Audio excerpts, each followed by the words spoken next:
All right. I read another book. Fun City Heist. Michael Kardos. This is it's a crime thriller. It's got a lot of comedy and it's got a lot of fun stuff. So there's a few points right off the bat that I liked. Okay. It's set in New Jersey, the Jersey Shore. I grew up in New Jersey. I'm a big fan of crime thrillers. I'm a big fan of having some humor in your book. I don't like that really dry, totally serious noir stuff all the time. So, and I also love a heist novel. Who doesn't love a heist novel? I've written three heist novels myself with co-author Tom Duffy, the Johnny Bell series. We also add a lot of humor into it and a lot of other stuff. So this is pretty good. So this is as soon as I saw this, I was like, oh, you know what, I gotta get this. I gotta get this book, Severn House put this out, got a lot of good reviews for it, I saw. So I was like, you know what, I gotta get this book. I gotta read this thing. So it starts basically with Mo. He's a former drummer in the band Sunshine Apocalypse. And they had a little bit of run. They had that typical New Jersey band run where they had a couple of minor hits. The locals loved them. They got sucked into the machine that is the record business and basically spit out the other side with nothing to show for it. So all the guys in the band are kind of spread out and doing their own thing, living their post glory lives. Mo basically sits on the beach and he sells beach chairs and beach umbrellas to the tourists.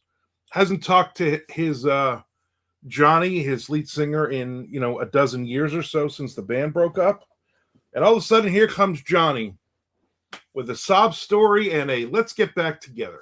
Fun City is an amusement park it's on its last legs last summer, and Johnny has booked the band a gig for the 4th of July weekend. Even though Mo hasn't played drums in a dozen years, he's got an ex, he's got a daughter that he barely sees living in Ohio. He's got a lot of he's that dead end loser who is just making the most of sitting on the beach and watching the tourists. So this is where we start. There's a lot of cool stuff. So the writer himself is a musician, also a drummer. So Mo in the story is a drummer. So we get a lot of music stuff, but not overwhelming. Some I keep burping. Sorry, I'm not cutting that out. We get a lot of times where you're reading a book and somebody's like, I don't know, into say scuba diving. And the book opens with them taking a dive, and it's all these technical terms and all this other PSIs and all this other stuff. And you're like, I don't care about any of this. Like, I don't care. Like if I'm a diver, I'm reading this and going, oh, this is what I would do. I don't care about any of that.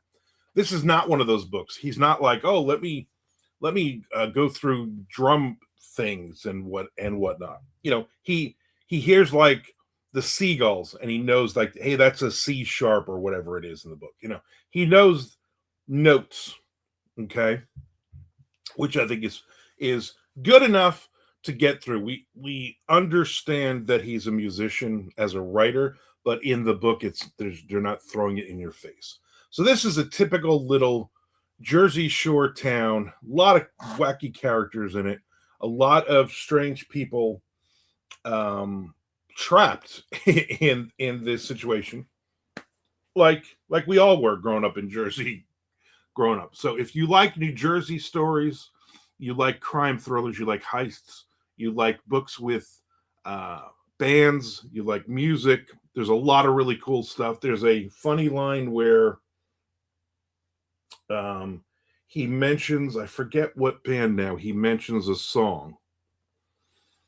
and then the one of the other a girl who's hanging out with him basically mentions he mentions a band, and they're like, yeah, I know them, and then they start humming like the opening part to the final countdown, which is not he's not talking about Europe.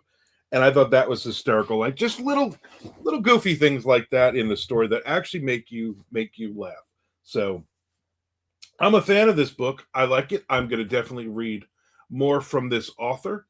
Um, I mean, it's good stuff. So I mean, if I'm once I read it, there's four authors that come to mind when I read this book. Okay, Carl Hyzen is an obvious choice. Also, Elmore Leonard, Tim Dorsey. It's got that Tim Dorsey feel to it as well, and Chad Lutzke. This is it's a 200-page book, right? It's not even 200 pages. It's just a great book. And so I think those four authors, if you've read them, if you've read any of their stuff, you get that same, that right amount of humor, that right amount of dark, all is lost kind of thing at some point, and it's got a lot of nostalgia in it, which I enjoyed as growing up as a kid in New Jersey. And I thought the characters were really, really well written, well defined. Each member of the band, Mo, his daughter, all of them, everybody in this is there's no throwaway character in any of this, which I like. There's sometimes you read a book and you're like, he just wanted to create this big ensemble cast, and there's no reason. This isn't that book. It's very good. So let me tell you who the author is. He's the Pushcart Prize-winning author of 3 previous novels, which I'm going to be reading. Most recently, Bluff, as well as the story collection One Last Good Time. Originally from the Jersey Shore, he co-directed the creative writing program at Mississippi State University for over a dozen years before moving with his family to Delaware. No, I couldn't say Delaware. In addition to being a writer, Michael is also a drummer. His past includes playing a lot of clubs, sleeping on a lot of sofas, and accruing a lot of musical war stories, but he's never pulled off a heist that he'll admit to. So again, Severn House is a great publisher. That's where I learned about Michael Wiley, who happens to be a local here in Jacksonville, Florida. You should also read his stuff; is also very, very good. And give a little plug there. And so, I mean, what else really to say about this book? It's just a darn good book, And I'm going to definitely go and grab some of the other ones. So now, what rating will I give this book? Okay, I'm going to say a 4.7. 4.7. That's a good rating. That's a very good rating for me out of 5. Not out of 10, out of 5. I just think it's just good. I just think this is a book that I finished a couple of days ago, and it's still with me. It's a book that I'm still thinking about those characters. It's a book I'm still thinking about again, this is not a writer who is over explaining things. This is not a book where we need details about, setting and all this. I mean, Jersey Shore, it's the beach, it's an amusement park, there's a boardwalk, crappy apartments, streets at night. I mean, all the settings and everything, we're not over describing anything in this, and I love that. I love that you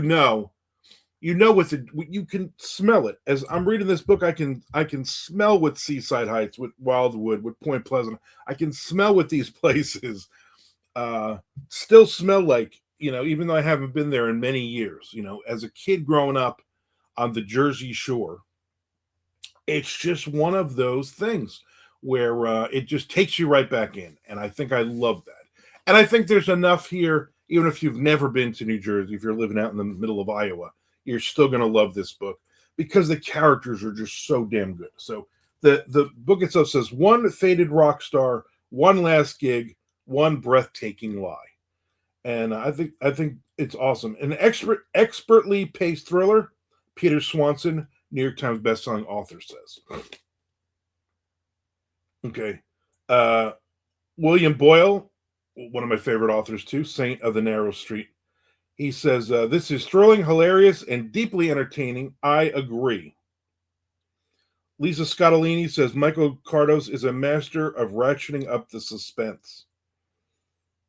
I mean, this is just a great, well-crafted with an ending you don't see coming. The New York Times on Before He Finds Her.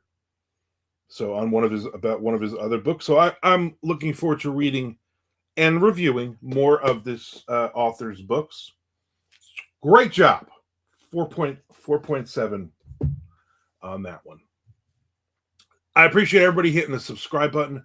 I appreciate you. I've done a bunch of other book reviews. I will do a bunch more book reviews, movie reviews, TV show reviews. I also do writing videos. I'm a writer myself.